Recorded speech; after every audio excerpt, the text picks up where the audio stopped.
nosso assunto é uma molécula que se torna cada vez mais popular, o DNA. Por exemplo, em casos policiais, na hora de identificar de quem é o sangue encontrado na cena do crime, o que é que se faz? Aquele exame de DNA, né? E quando é preciso comprovar a paternidade? No caso de uma criança desaparecida há muito tempo, por exemplo, o que é que se faz? Teste de DNA. Mas afinal, o que é DNA? Por que ele é usado nesses casos de identificação? DNA é a sigla do nome da molécula. Em inglês, deoxyribonucleic acid. Em português, ácido desoxirribonucleico. Todos os seres vivos do planeta, dos mais simples aos mais complexos, têm DNA no núcleo de todas as suas células. O DNA foi descoberto em 1869 pelo bioquímico alemão Friedrich Miescher. Ele queria determinar os componentes químicos do núcleo das células. 20 anos depois, outro alemão, Richard Altmann, aluno de Miescher, conseguiu isolar a nucleína com alto grau de pureza. Comprovou que ela era um ácido e batizou com o nome de ácido nucleico. Você sabia que na composição química do DNA existia açúcar, que era uma pentose, um açúcar com 5 átomos de carbono, que existia fosfato e que existiam bases nitrogenadas. Nessa época, foi descoberto que a degradação do ácido nucleico liberava 4 tipos de bases nitrogenadas: adenina, timina e citosina, guanina. Por muito tempo, a ciência ficou sem saber a importância do DNA, até as experiências do médico e pesquisador bioquímico canadense Oswald Avery, em 1943. Ele trabalhou com as bactérias que causam a pneumonia. A bactéria pneumococo tem 2 linhagens. Uma infecciosa, com cápsula de aparência lisa, e outra com aparência rugosa, que não provoca a doença. Ele pegou um extrato de bactérias mortas com cápsulas lisas, misturou com um extrato de bactérias vivas rugosas e injetou num rato. Os tecidos do animal passaram a ter uma bactéria viva e lisa. Ou seja, informações genéticas das células lisas mortas foram transferidas para as células rugosas vivas. Avery provou que o ácido desoxirribonucleico era o responsável pela transferência de material genético entre as células. Já se conhecia a composição química do DNA, já se sabia que ele contém as instruções genéticas, mas faltava entender como é a estrutura do DNA e como acontece a transmissão dessas informações. Em 1953, o norte-americano James Watson e o inglês Francis Crick apresentaram um modelo da estrutura do DNA que transformou os rumos da biologia. Essa descoberta foi tão importante que a dupla recebeu o Prêmio Nobel de Medicina e Fisiologia em 1962. O trabalho dos 2 pesquisadores descrevia a estrutura do DNA em dupla hélice. 2 fitas formadas por uma sequência de nucleotídeos ligadas entre si e enroladas de forma helicoidal. Então ela é uma estrutura que apresenta 2 cadeias, tá? Então são várias unidades, vários tijolinhos unidos entre si, formando um fio. São 2 desses fios. E são as bases nitrogenadas que mantêm as 2 cadeias unidas entre si. A união entre as bases se dá entre pares específicos. A timina de um nucleotídeo se liga à adenina do nucleotídeo da cadeia complementar. E a citosina se une à guanina. E uma característica importante desse modelo proposto por Watson e Crick é que ele explica como o DNA pode se duplicar. A partir de uma molécula, nós temos 2 moléculas idênticas. Isso é fundamental. Para entender melhor, vamos agora entrar no interior de uma das nossas células, mais precisamente no núcleo de um glóbulo branco que circula no nosso sangue. Todas as informações sobre como a célula funciona e se reproduz estão guardadas dentro do núcleo das células. Esses emaranhados de tiras são o DNA. A sequência de nucleotídeos é a informação que é transmitida de geração para geração. Se mudar a ordem dos nucleotídeos, mudam também as instruções genéticas transmitidas. A duplicação começa com a separação das duas hélices. Isso é feito por uma enzima que quebra, com a maior precisão, as ligações químicas entre as hélices. Essa enzima vai abrindo a molécula de DNA como um zíper. Cada hélice passa, então, a fazer uma cópia exata de si mesma, com a supervisão de outras enzimas especiais. Essas enzimas reconhecem os nucleotídeos livres que ficam espalhados no líquido orgânico do núcleo. Nós aprendemos a manipular o DNA. Foi na década de 70, final de 60, começo de 70, que nós aprendemos que nós podemos pegar moléculas de DNA, cortar esse DNA em pedaços, isolar esses pedaços. Então isso abriu uma perspectiva tremenda, porque nós poderíamos analisar o DNA em detalhe. E mais do que isso, nós podíamos emendar moléculas de DNA. Isso vai abrir uma perspectiva enorme de se entender a composição dos seres vivos e a questão da hereditariedade.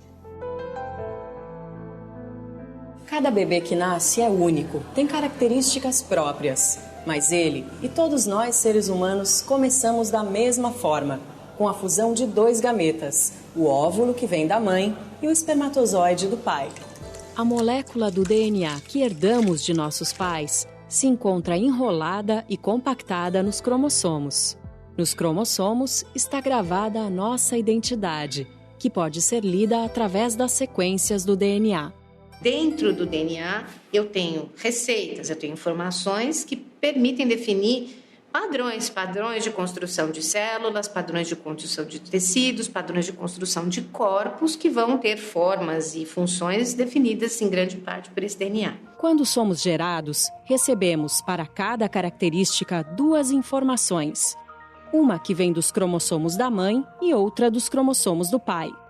Ou seja, cada um dos pais colabora com 50% das informações do filho. O nosso material genético está organizado em cromossomos e o DNA está distribuído nesses cromossomos, né?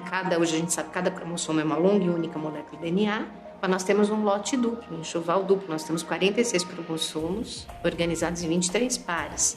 Cada par, um deles veio do nosso papai e o outro pai veio da nossa mamãe. Então isso quer dizer que as nossas receitas genéticas, então, estão duplicadas. Essa união dá origem a uma nova célula, com informações genéticas resultantes da combinação das informações dos pais.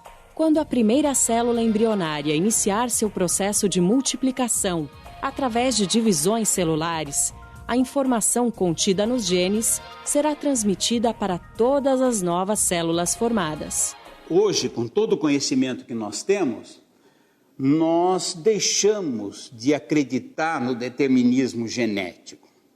Se o indivíduo recebe um determinado conjunto de genes, ele vai ter essa ou essa característica.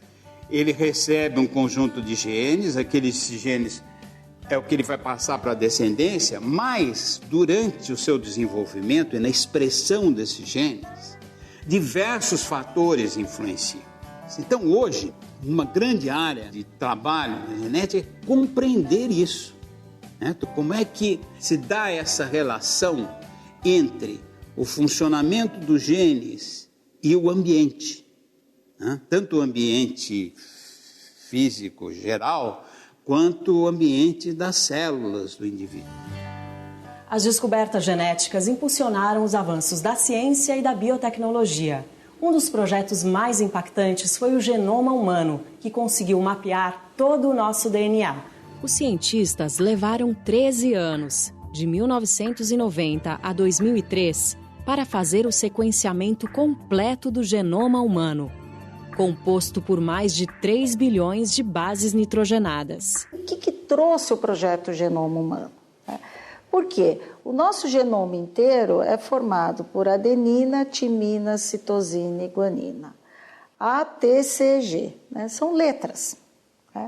E essas letras, elas estão dispostas ao longo de nosso genoma inteiro. Quando foi finalizado o projeto Genoma Humano e que a gente conheceu toda a sequência dessas letras, a gente começou a entender melhor que algumas sequências têm significado.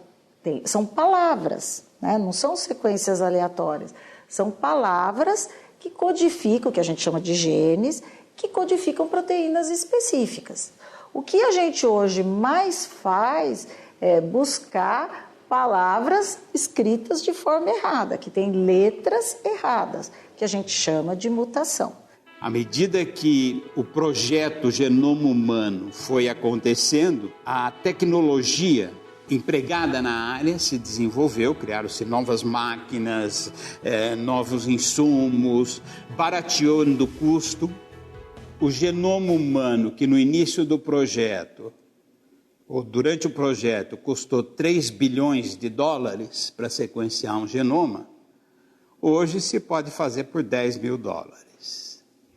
É possível extrair o DNA do núcleo de células, inclusive de células humanas.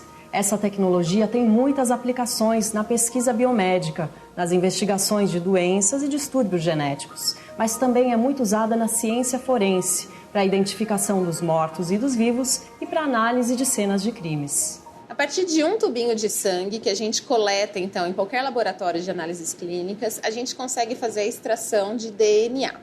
O nosso sangue é constituído tanto por células vermelhas como por células brancas. As nossas células vermelhas, elas não possuem núcleo e o DNA que a gente precisa extrair está no núcleo da célula. Então, o que a gente faz num primeiro momento do processo de extração de DNA? A gente tem que isolar as células brancas dessas células vermelhas. Essa extração do DNA das células brancas, ela vai acontecer como? A minha célula, ela possui uma membrana plasmática, que é uma membrana externa, e uma membrana nuclear, onde é encontrado o DNA.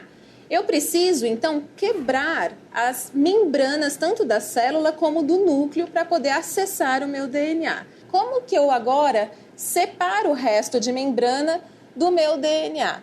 Eu vou colocar uma solução chamada solução saturada de cloreto de sódio, que vai fazer com que o lixo da minha membrana ele seja, então, precipitado e o meu DNA vai ficar nessa solução.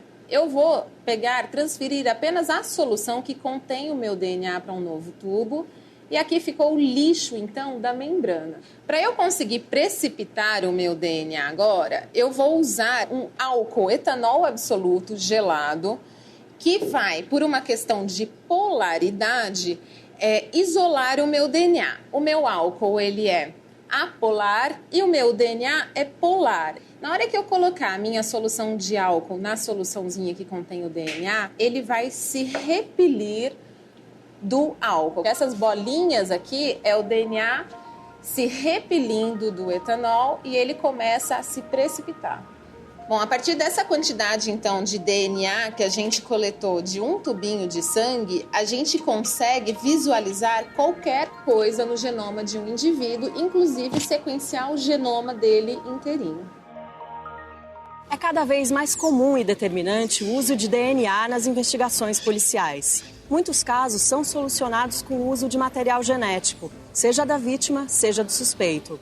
A partir dos exames de DNA se pôde identificar com um grau de certeza muito elevado indivíduos relacionados a determinados crimes. Então, principalmente estupradores em série, homicidas em série, que vinham deixando vestígios nas vítimas antes dessa técnica existir de maneira aplicável, não era possível se identificar biologicamente aquele indivíduo. Cada ser vivo, seja ele de que espécie for, é único. Uma combinação única do DNA herdado dos pais. A cada dia, a ciência descobre mais novidades sobre essa macromolécula, uma verdadeira máquina biológica. Um assunto realmente fascinante. Bons estudos!